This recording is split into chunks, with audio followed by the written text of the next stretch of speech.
Now, I'll tell you right at the outset that if you're expecting slides, I'm going to disappoint you because there are no slides. Now, that doesn't mean that I don't have a brilliant team that works with me that helped me create some really, really slick slides.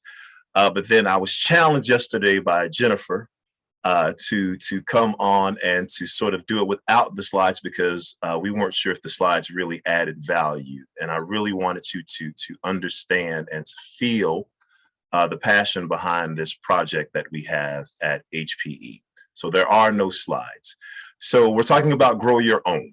Grow your own. And if you came here expecting us to talk about anything in the pharmaceuticals field, regarding grow your own, we will not be. We're talking about grow your own talent. This idea of creating talent, not just taking talent. I don't know if any of you happened to catch the Emmys on Monday, or if you were watching the Monday Night Football game, but the Emmys were amazing, not just because of the fashion, but because there were a number of historic firsts. And one of the historic firsts was there's a popular Netflix series entitled Squid Games that became the first television series not in English to win a primetime Emmy. And I think that a lot of people got caught up in Squid Games. I know that I did, and became fan of the television show Squid Games because it introduced this interesting concept. And I don't want to be a spoiler and tell you about the too much about the show, but it basically entailed individuals who would compete in childlike games for these significant, I'll call them significant prizes. And the thematic thread that wove all of the individuals together that competed was that they all were desperate for an opportunity. They came from different walks of life. They were at different ages, but they all were desperate for an opportunity. And I think that a number of us know what that's like to be desperate for an opportunity. Many of us are living through the impact of what has been coined the Great Resignation. And during this period for the last, year and a half, 2.5 years, we've seen people leaving jobs. And this Great Resignation has created a gap within the workforce. And no one has felt it more than us in the cybersecurity industry. And depending on what periodic you read or periodical that you read, the cybersecurity industry has a gap of anywhere from 700,000 open recs up to, and I've read up to 3 million open recs. And so I think, in fact, there was a Fortune article that said companies are desperate for cybersecurity workers. And it got me to thinking, what happens when individuals who are desperate for an opportunity are recruited by organizations that are desperate for workers? Well, I can tell you what we decided to do at HPE in order to address this. And what we did at HPE is we created what we call the Cybersecurity Career Reboot program. And what makes our program, I believe, different is that we don't focus on qualifications, but rather we focus on the individuals. And here's what I mean by that. Like Jarek said during the introduction, that we have this simple philosophy. And our philosophy is that there is no talent shortage, but rather there's an experience shortage. And once you begin to fully understand what that means, you recognize that if there isn't a talent shortage, but rather there's an experience shortage, the onus is then placed upon organizations to create opportunities to give individuals experience. And so with that, we decided that we wouldn't target individuals that had college degrees, and we wouldn't target individuals that were working in the industries, and we wouldn't target individuals that had a tech background.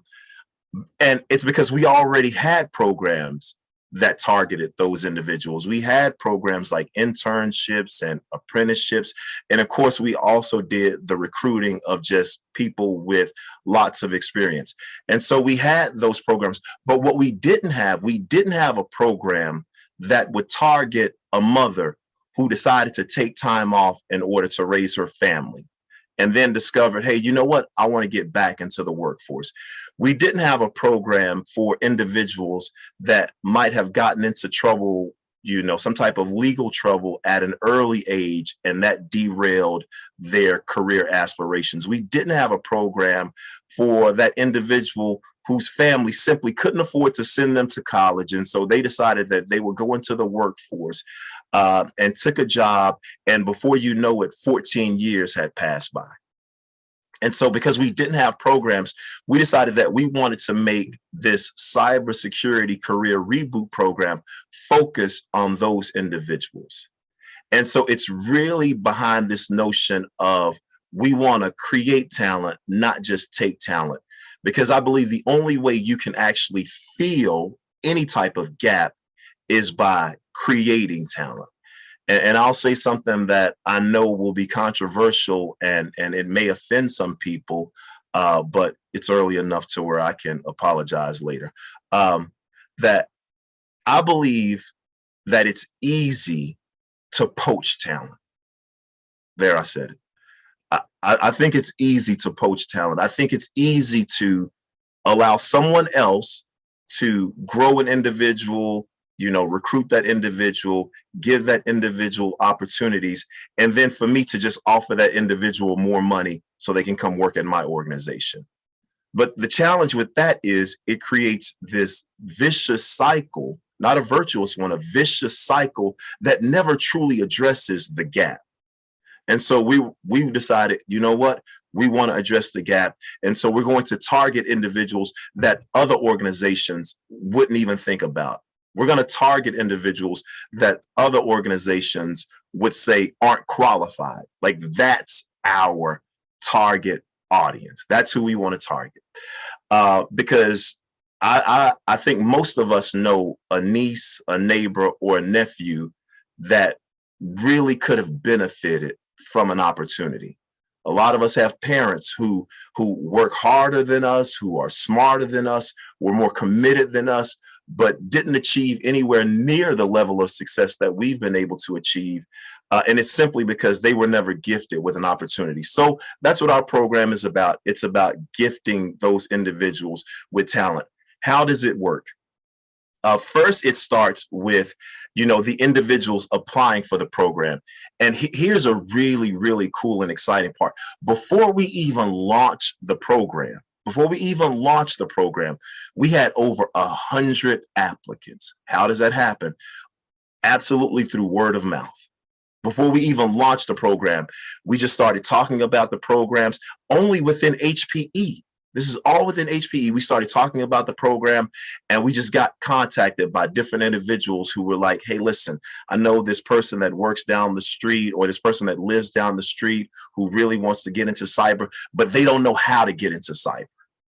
They have them apply for the program, because again, we were all about people who were desperate for an opportunity.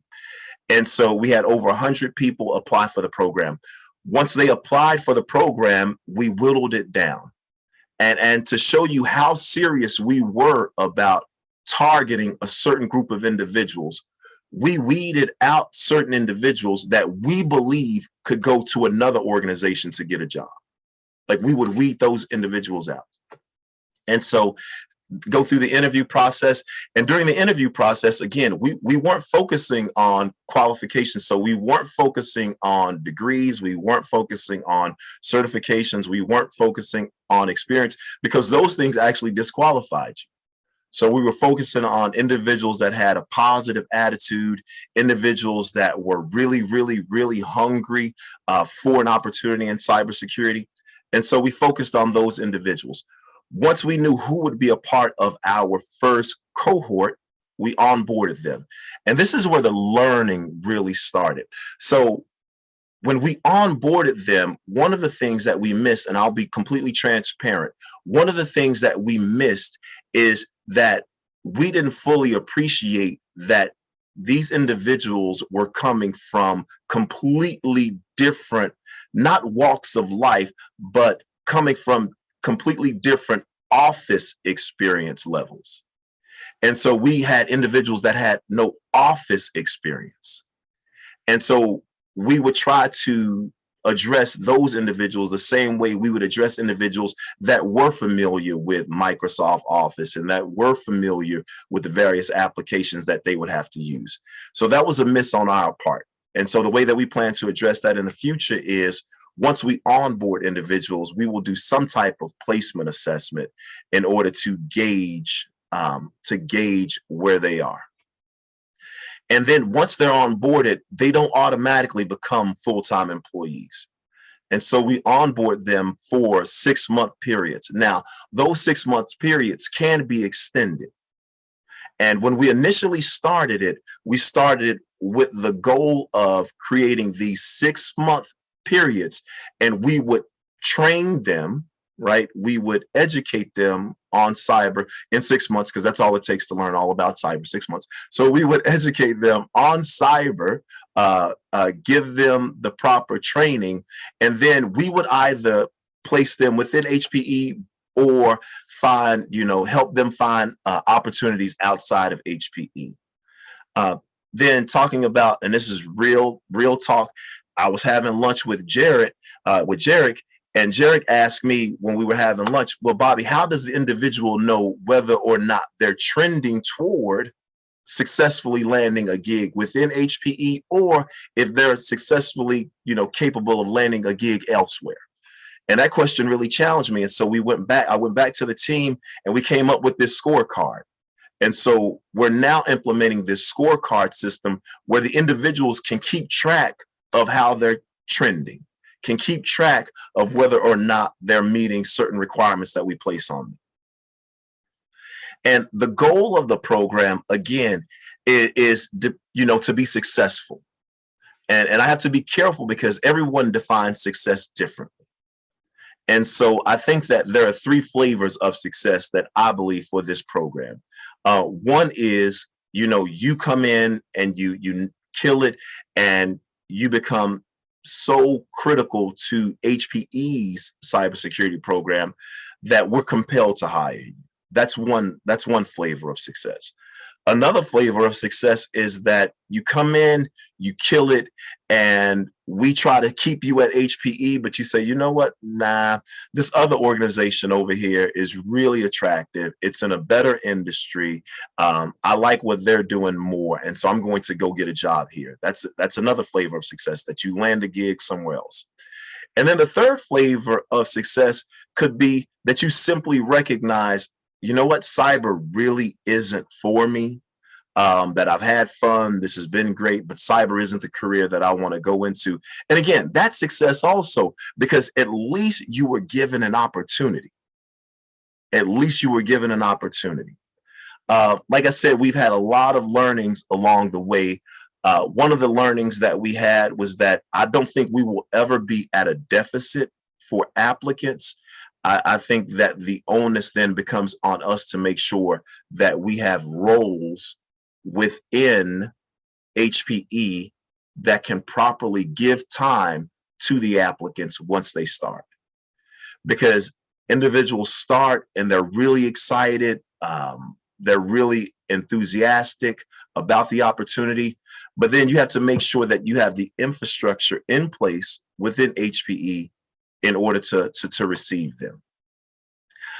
Something else that we learned, and I alluded to it before, that we really have to outline expectations, put together a framework, and then make sure that that individual has visibility into that framework so they can know exactly how they're trending as we go along through the 6-month period, hopefully longer. So that's what we're doing. We're trying to grow our own, not just poaching talent, not just taking talent, but creating opportunities so that we can create talent, because I believe that's the only way to properly fill the gap. So why am I here, and why am I talking to SANS, and why do I speak the way that I do when I talk about this program? It's not to brag on HPE. Like, that's not why I'm here. And if the takeaway is everyone reaching out afterwards to say, hey, how do we become a part of the program? Or, hey, listen, that sounds like a great program. I know of an individual that could really benefit from it. That's not why I'm here. Now, I'm all for that, and I would encourage that. I like that, but that's not why I'm here.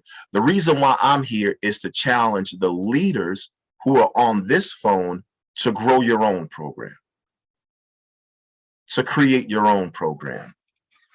That would be success for Bobby, is that if someone contacted me in a couple weeks and said, you know what, Bobby, listen, we're thinking about launching a similar program here at, Acme Corporation. And here's what we have in place, but here's the one, thing that we can't, the one nut that we can't crack. Can you help us with this? Or if someone says, you know what, Bobby, that's an amazing program. We're going to launch it. Can't wait to launch it. Would you mind, talking to our people to help us launch it? Would love that. Or if someone wouldn't even reach out to Bobby, but I just happened to be scrolling through LinkedIn and saw, someone else is launching a similar program. Because I think that we all talk about, how these job recs are becoming ridiculous, and how the qualifications and the criteria for an entry-level role in cyber is getting ridiculous. And I see that we repost it often, but what I'm really, really, really looking forward to is the day when someone reposts a ridiculous entry-level role rec, and after they post it, say, hey, listen, here's a role within my organization that's at an entry level. Apply to this. Like, we're not looking for tons of certification. All we're looking for are highly motivated individuals. And so that's why I'm here, to challenge each of the leaders to create and to grow your own program. And the reason why I get so, I don't like to use the word passionate, but the reason why I get so, I can't think of the appropriate word, but the reason that I feel the way that I do when I talk about the program is it starts with a core philosophy of mine. And that core philosophy is that the successful are those who, when gifted with an opportunity, have the presence of mind to recognize it and the strength to capitalize on it. And that it starts with the gift of an opportunity. And I'm the beneficiary, I'm the recipient of the gift of an opportunity. If you would have told, if I was showing slides, I would show you this really, really cool picture of me at 17 years old when I was in the Army. And if you had told that dude that at some point he would be senior vice president at a really large organization, or if you had, met me when I was growing up in Section 8 housing in Dallas, Texas, and told me that at some point in your life, like, you're going to live in London and work for one of the largest companies in the world, and then be recruited to, a spectacularly, fabulous tech organization to lead all aspects of security, like, he wouldn't have believed you. But I've been the beneficiary of some wonderful opportunities. And I feel like I have the responsibility to do for someone else what someone did for me. And again, that's why I'm here, to challenge you to do the same.